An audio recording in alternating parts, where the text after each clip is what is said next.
Salut à tous, on se retrouve aujourd'hui pour parler du Paris Saint-Germain ce lundi 13 novembre et on commence tout d'abord avec le match ce week-end. J'en ai pas parlé hier dimanche, on va en parler comme d'habitude le lundi de ce Reims-Paris Saint-Germain et le PSG s'est imposé 3-0 du côté de Reims. Magnifique victoire, ça a été compliqué mais la victoire est là.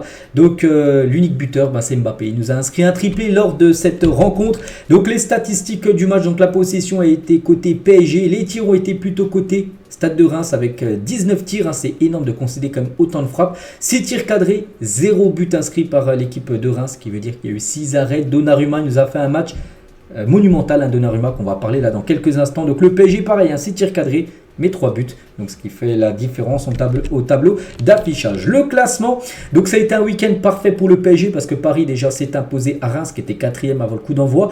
Mais voilà, Nice a concédé le nul 0-0, c'était contre Montpellier. Monaco a fait 0-0 également, c'était contre Le Havre samedi soir. Lille a fait un partout et Reims a perdu vu que c'était contre le PSG. Donc en gros tout le monde a perdu dans les, dans les 5 premiers sauf le PSG.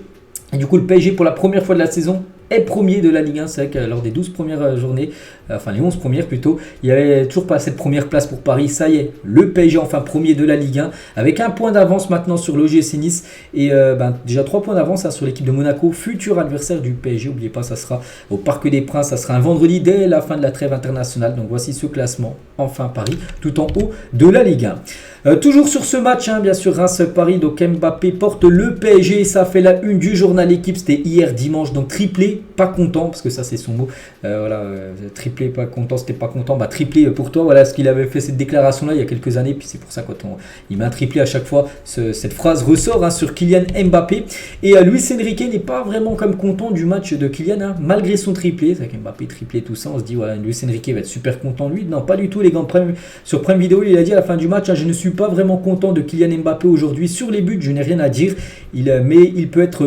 meilleur tout simplement. Kylian est un des meilleurs joueurs du monde, mais on a besoin de plus, on veut en gros qu'il fasse plus de choses encore tout simplement. Voilà ce qu'a pu dire Luis Enrique par rapport au match de Kylian. Il a même fait marquer un quadruplé parce qu'un coup il a touché la barre transversale avec un peu plus de chance, ça faisait but puis ça aurait été un quadruplé, mais bon voilà, pour Luis Enrique il n'est pas satisfait, il en veut plus tout simplement de Kylian. C'est vrai que Kylian les gars il marque 3 buts, mais dans le jeu ça n'a pas été un grand Kylian Mbappé, mais à la fin du compte il met un triplé, donc qu'est-ce que tu veux demander de plus?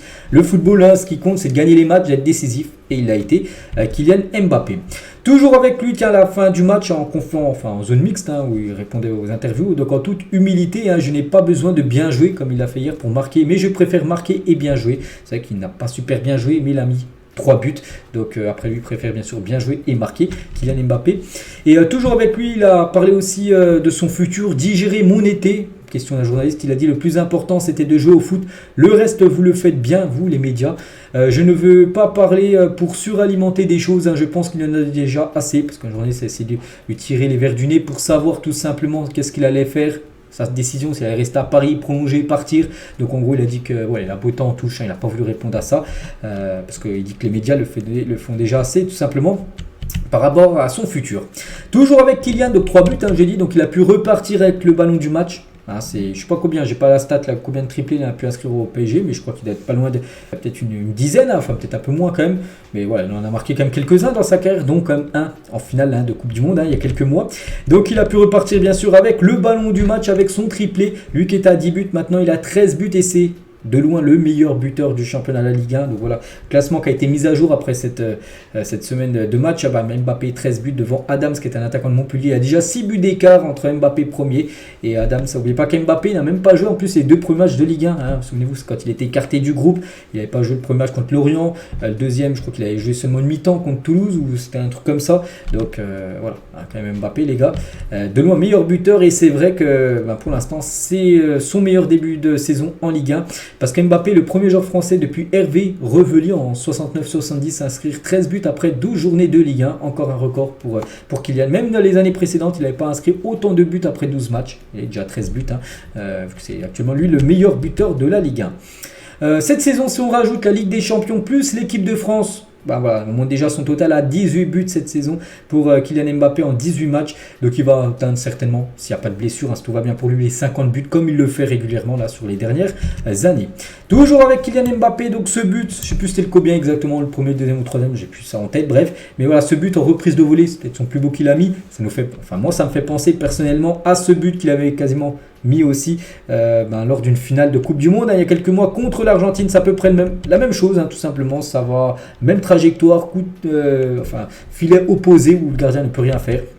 Donc voilà, bien sûr, la joie de Kylian, donc là c'était à la Coupe du Monde et ça a été à peu près la même joie lors de son but magnifique qu'il a pu inscrire.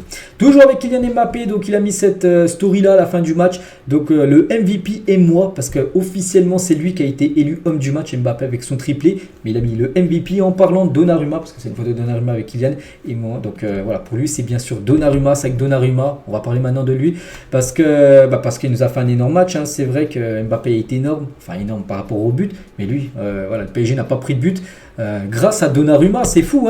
Donc il a obtenu la note de 9 sur 10 dans le journal L'équipe. À 9 sur 10, ça reste un match, je crois que 10 sur 10 c'est parfait et c'est exceptionnel. Voilà, 9 sur 10. Donc voilà, pour qualifier le match de Donnarumma. Donc tiens, en parlant des notes, regardez toutes les notes des joueurs du PSG. Donc Donnarumma 9, Mbappé 8, malgré qu'il a mis un triplé. Kangin 6, Dembélé 7, Carlos Soler une note de 6, ou Gonzalo Ramos 3. C'est ça qui déçoit Gonzalo Ramos. C'est que ce soit Kolo Muani ou Gonzalo Ramos. À chaque fois, il y a des déceptions. Vivement le retour, comme de Marco Asensio qui pourra occuper ce poste, on peut dire, de faux numéro 9. Et pour revenir, les gars, sur Donnarumma, Will Steele, qui est le coach de Reims, il a dit Donnarumma est le meilleur gardien du monde. Il était clair, tout simplement. Parce que c'est que Reims, c'est une très belle équipe, on le savait. De toute façon, ça allait être compliqué. Et écoutez bien, ils ont quand même touché 43 ballons dans la surface du PSG. C'est beaucoup. Ça, c'est pas une bonne nouvelle pour le PSG. Qu'autant de joueurs, autant de ballons de l'équipe adverse soient touchés dans la surface de réparation parisienne. 43, je sais pas, c'est énorme. Donc 100 buts marqués, c'est-à-dire que Donnarumma a été monstrueux. Donc voilà, tu as une petite photo d'un de ses arrêts qu'il a pu faire. Donnarumma, des fois c'était des frappes à 3-4 mètres et il arrivait à les détourner, c'est fou. Et bien évidemment, il figure parmi l'équipe type des meilleurs joueurs de cette deuxième journée de Ligue 1. Il y en a deux, Donnarumma et Mbappé en attaque. Donc Donnarumma, c'est déjà la deuxième fois depuis le début de la saison, et Mbappé, c'est déjà la 5e fois sur 12 journées de Ligue 1 qui figure dans une équipe type de la Ligue 1. Luis Enrique, on veut savoir ce qu'il a ressenti du match. Donc tout d'abord, c'était un match difficile tout le match, car c'est une des meilleures équipes, il presse haut, c'était très dur. Oui, c'est vrai que le score est 3-0, c'est vrai qu'il est plutôt lourd quand même pour cette équipe de Reims, qui aurait mérité peut-être mieux, au moins le nul peut-être pour eux, bon, après tant mieux bien sûr pour le PSG, mais c'est vrai qu'il y aurait eu nul, ça n'aurait pas été non plus un scandale. Luis Enrique sur Donnarumma avec son gros match, si vous êtes un grand club, donc vous devez avoir un top gardien de but, il fait des arrêts décisifs, il a fait son travail, voilà, donc son but c'était de faire un gros match, il l'a fait, en plus clean sheet pour lui, donc match monstrueux bien sûr, Donnarumma.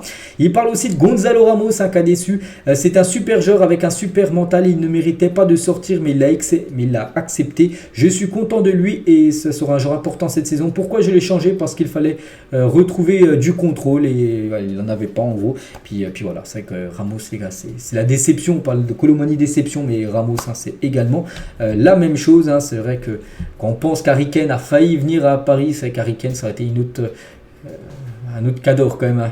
C'est le jour et la nuit, on peut dire, avec bien sûr les deux attaquants parisiens. Donc c'est dommage. Pourquoi j'ai Harry Kane? Parce que le PSG voulait Harry Kane tout simplement, et du coup ils ont plutôt recruté Ramos et Kolo Muani. Abdelhamid, qui est un défenseur de l'équipe de Reims, il a dit si on joue comme ça des matchs, on va en gagner plein. C'est vrai que s'ils jouent contre pratiquement toutes les autres équipes de Ligue 1, ils gagneront certainement, mais pas contre le PSG où c'était compliqué. Mais il a dit des fois on ne peut rien faire. Il y avait un très bon gardien en face et le meilleur joueur du monde en face, donc Donnarumma et Mbappé. C'est pour ça qu'ils ont perdu tout simplement Abdelhamid, enfin l'équipe de Reims.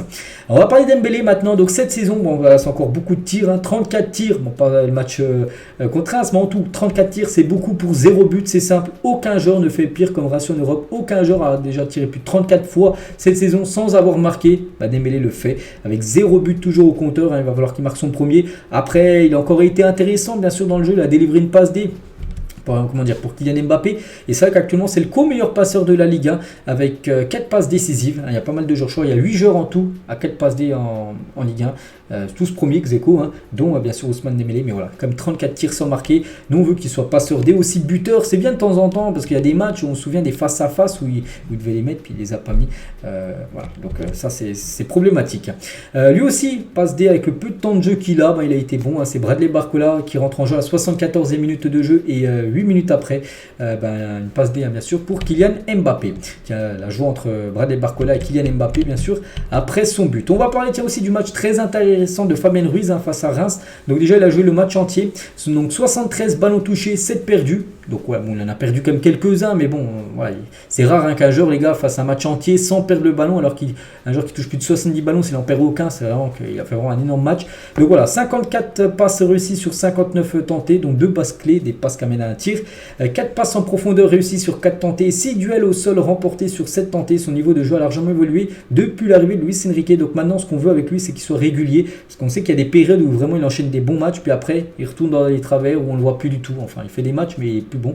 Donc à lui maintenant d'être constant, d'être régulier, et après pourquoi pas aspirer une place de titulaire, peut-être remplacer, je pense qu'Ugarte et Zaïre-Emery pour l'instant tu les bouges pas, mais peut-être Vitinha au milieu de terrain, ça peut peut-être se jouer entre lui et Vitinha pour les prochains matchs.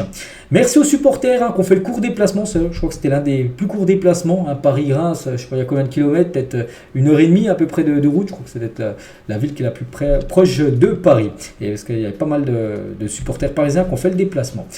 On a beaucoup parlé de ce match, maintenant on regarde le programme concernant les prochaines rencontres. Donc le prochain match, là c'est la trêve. On est le 13, donc c'est dans 11 jours exactement. Ça sera un PSG Monaco. Un Monaco, j'ai dit, qui est deuxième de Ligue 1. Donc voilà, ça sera un gros 2 ou 3e, je ne sais plus exactement, mais bon, c'est RR Paris qui est premier. Donc ensuite, ça sera PSG Newcastle, où là, ça sera un match qu'il faudra gagner à Newcastle. Les gars, ils restent sur 2 défaites, 2-0 ce week-end. C'est vrai que là, ça aurait été bon de les affronter, par exemple, demain ou après-demain, vu que là, on est en pleine semaine. Donc voilà, c'est vrai que Newcastle n'est pas au mieux. Après, il y aura Le Havre, il y aura Nantes, il y aura Dortmund, il y aura Lille et il y aura Metz. Voilà, il reste, je ne sais pas combien, ça fait 3, 4, 5, 6, 7. Il reste 7 rencontres pour le PSG avant la fin d'année. Puis après, on basculera au mois de janvier. Fini les gars cet épisode avec 2 infos. Donc tout d'abord concernant les filles, elles jouaient hier soir du côté de Dijon. Elles ont gagné 5-2, un match avec beaucoup de buts, 7 buts dans la rencontre. Et félicitations parisiennes avec un triplé de Chawinga. Donc félicitations à elles. Et on va parler aussi des jeunes qui jouaient ce week-end. Les U19 du PSG jouaient face à Chambly. Et victoire, écoutez bien, 12-3 du Paris Saint-Germain. Donc on va parler de ce joueur les gars. Donc déjà il a 15 ans, je ne cache pas, je ne connais pas. Un nom à surveiller, donc il s'appelle Ibrahim Mbaye. Il a 15 ans, il joue déjà avec le 19. On peut voir qu'il est déjà surclassé. Donc il a joué le match entier, il a marqué 3 buts et délivré 6 passes D dans le match. Sur les 12 buts inscrits, il a été décisif sur 9 buts.